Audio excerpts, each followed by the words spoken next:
Fifth grade was an awesome year for me.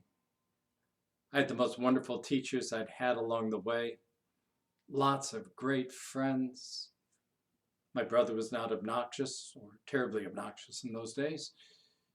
My dad had a steady job working the railroad yards in Bradford, almost 9 to 5 regularity. Life was good. And then sixth grade hit. Along with 12 of my classmates, we were forced to return to the neighborhood school so that the principal might retire with full pension. Gone were the gifted teachers and programs from the big school downtown. Gone were all my best friends. It was going to be a long year. Little did I know. For in that same year, my dad lost his job on the railroad in the yards and was forced back on the road, living the unpredictable life of a railroad conductor. It was also during that time that we decided to swap houses with my grandfather. Not a huge move distance-wise, but it might as well have been on the other side of the world. For gone was the house that I had spent my entire life up to that point in. Gone was the field next door, where the neighborhood boys always gathered to play kickball or hide and seek or football. Gone was the driveway around the church next door, where we learned to ride our bikes and race. Gone was the hill where we spent our summers exploring. Gone was the hill where we spent our winters sliding and skiing and tobogganing. Gone were all the things that had been so familiar and so full of life for me. The carrot was that I would get my own bedroom. Little consolation.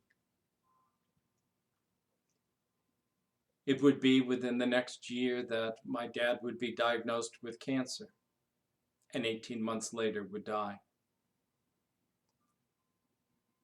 5 days after his funeral, two gentlemen in black suits from the state of New York arrived at our door and informed my mother that they were acquiring our house and property for the Southern Tier Expressway. A year later, my mother began college to finish her nursing degree. Until today, I'd never put all of those pieces of my life in the same context. It is no wonder that I yearned for fifth grade to be back again, and why I felt that life never returned to normal.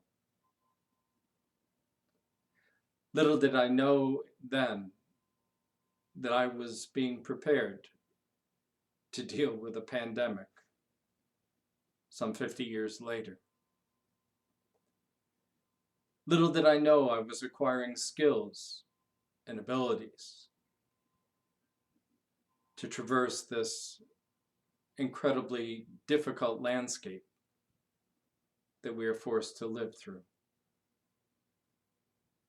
I learned much in those days and grew through it all. I would gladly give it all back, but my life was forever changed. And I am today who I am because of those days. As we scramble to get back to normal, as things start to reopen, we will quickly discover that there is no going back. What we have been through in the last few weeks and what we will continue to go through in the months ahead will leave us all transformed, will change the world in which we live forever. We will do well to listen and watch and to pay attention to ourselves and our own needs, as well as those around us, as we begin to try to make sense out of this new world in which we live. Scripture is full of images of new worlds and new days. Throughout the pages of the Bible, we hear God doing a new thing.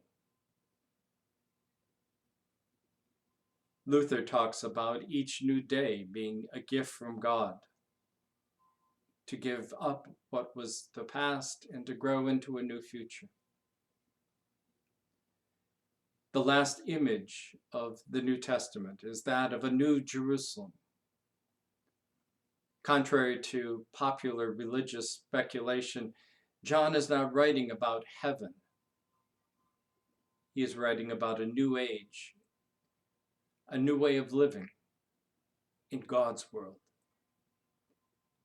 It is a gift from God, sent from heaven, with the invitation to live into it, to lay aside our own plans, our own egos, our own wants and desires, for the sake of what God is revealing to us and creating through us. We are about to enter a new day. It is God's day. And the world in which we live is still God's world. Let us rejoice and be glad and live. Jerusalem, my happy home, when shall I come to thee? When shall my sorrows have an end? The joys when shall I see? O happy harbor of the saints, O sweet and pleasant soul, in thee no sorrow may be found, no grief, no care, no toil. Thy gardens and thy gallant walks continually are green. There grow such sweet and pleasant flowers as nowhere else are seen. Their trees forevermore bear fruit, and evermore do spring. There evermore the angels sit, and evermore do sing. Jerusalem, Jerusalem, God grant that I may see time endless joy, and of the same partaker ever be.